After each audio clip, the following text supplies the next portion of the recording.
Hey, this is Nicky G and welcome to Better Commander. Today we're doubling dragons with Miirym, Sentinel Worm.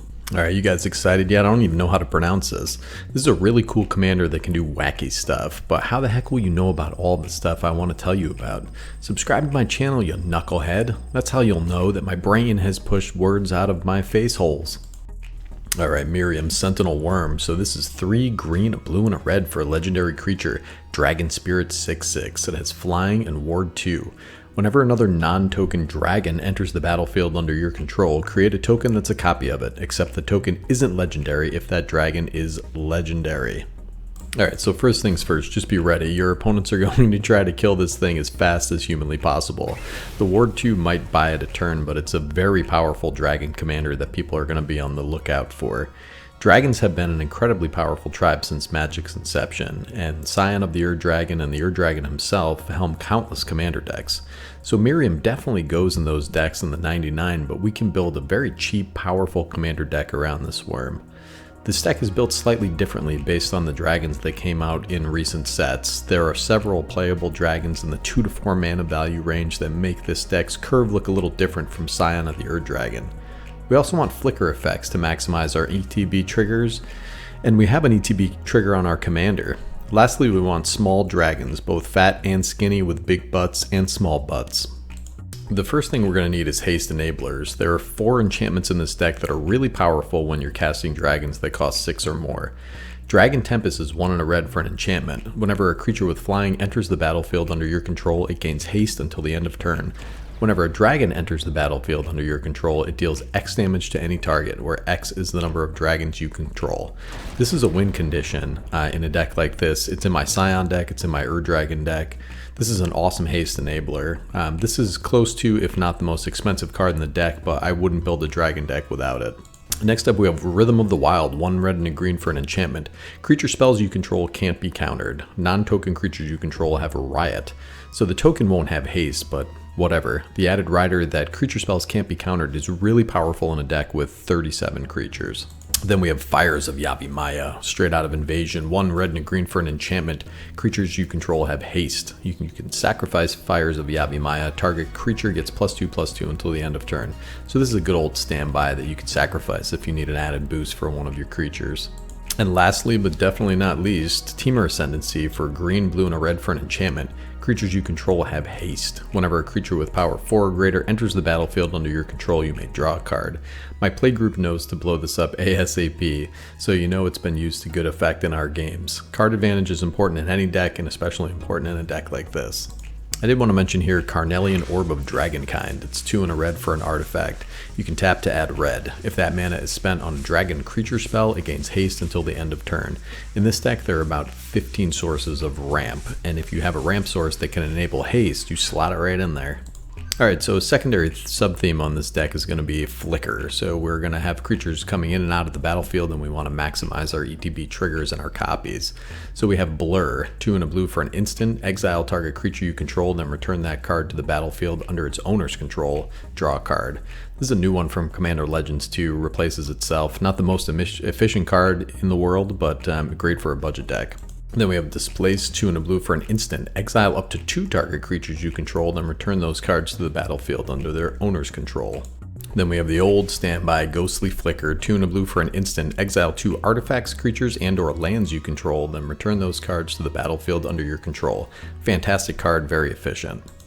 Alright, and then we have a couple other cards, Planar Incision and Teferi's Time Twist, kind of round out our Flicker suite. We definitely want a couple effects like this because it's going to be important for our strategy going forward. Alright, so this deck's a little simple. There's only one more sub-theme that we need, and it's going to be lots and lots of dragons.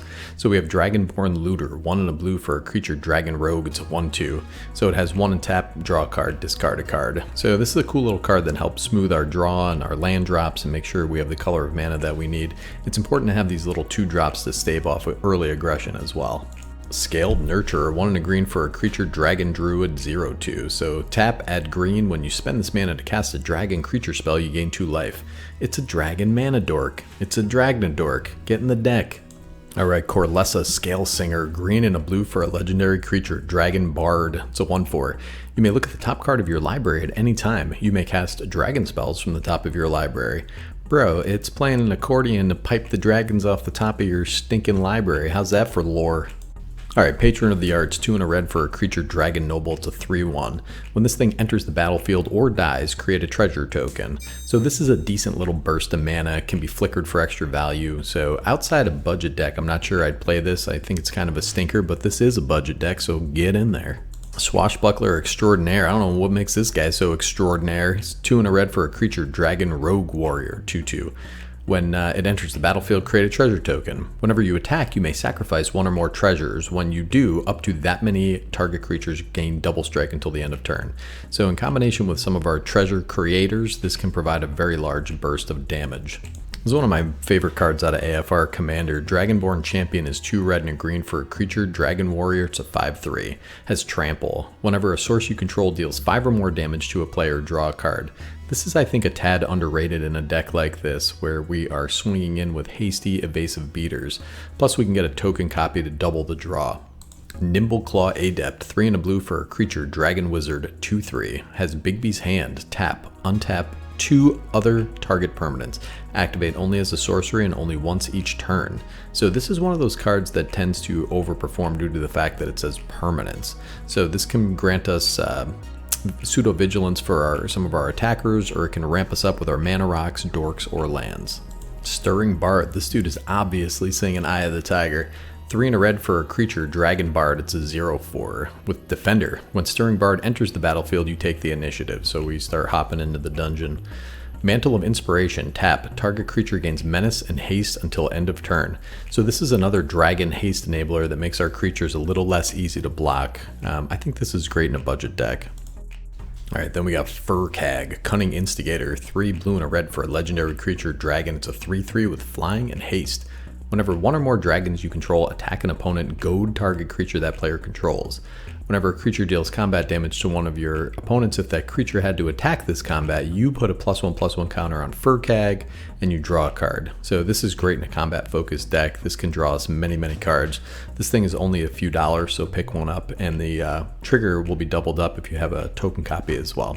Ganex, Astral Hunter, 4 and a red for a legendary creature dragon, 3/4 with flying. Whenever Ganex, Astral Hunter, or another dragon enters the battlefield under your control, create a treasure token. So if Miirym doubles this guy, you'll be swimming in treasures. This is one of the best cards in the deck and can lead to some very explosive turns. Lozan, Dragon's Legacy, 3 blue and a red for a legendary creature, a dragon shaman. It's a 4/2 with flying. Whenever you cast an adventure or dragon spell, Lozan, Dragon's Legacy, deals damage equal to that spell's mana value to any target that isn't a commander. Again, doubling this trigger can be devastating. This is a cast trigger, so even if the spell is countered, the ability goes off. Thrakis the Butcher, 3 red and a green for a legendary creature, a dragon peasant. It's a 3/4 with trample. Whenever Thrakis the Butcher attacks, double the power of each dragon you control until the end of turn. So most of our dragons have some sort of evasion, whether it be trample or flying, so this is again a big burst of damage. Wrathful Red Dragon is 3 red for a creature. It's a dragon, 5/5 with flying. Whenever a dragon you control is dealt damage, it deals that much damage to any target that isn't a dragon. So Blasphemous Act is in this deck, and any fight effect or damage-based board wipe can help take out players with low life totals.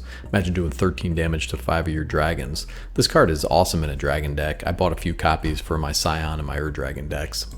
Earthquake Dragon, 14 and a green for a creature elemental dragon, 10/10. The spell costs X less to cast, where X is the total mana value of dragons you control. So it has flying and trample. It also has 2 and a green, sacrifice a land, return Earthquake Dragon from your graveyard to your hand. So this thing flamps. In a dragon deck with haste enablers and damage boosters, this can cut someone's life total in half. It's a cool win more card, but it's also a shoo-in in a color limited budget dragon deck like this. So yeah guys, Goldfish the deck list. I used as many of the newer dragons as I could from AFR and from Commander Legends Baldu'rs Gate. It plays really well, it plays pretty fast. This one came in right at $70. It's a bit linear, it's a combat based deck, but you do have your win conditions in Dragon Tempest and some of our damage based effects. I also packed in quite a bit of interaction for those pesky decision points and to hopefully protect our commander. So thank you very much for watching, I appreciate you guys so much. This is going to be Nicky G from Better Commander signing off.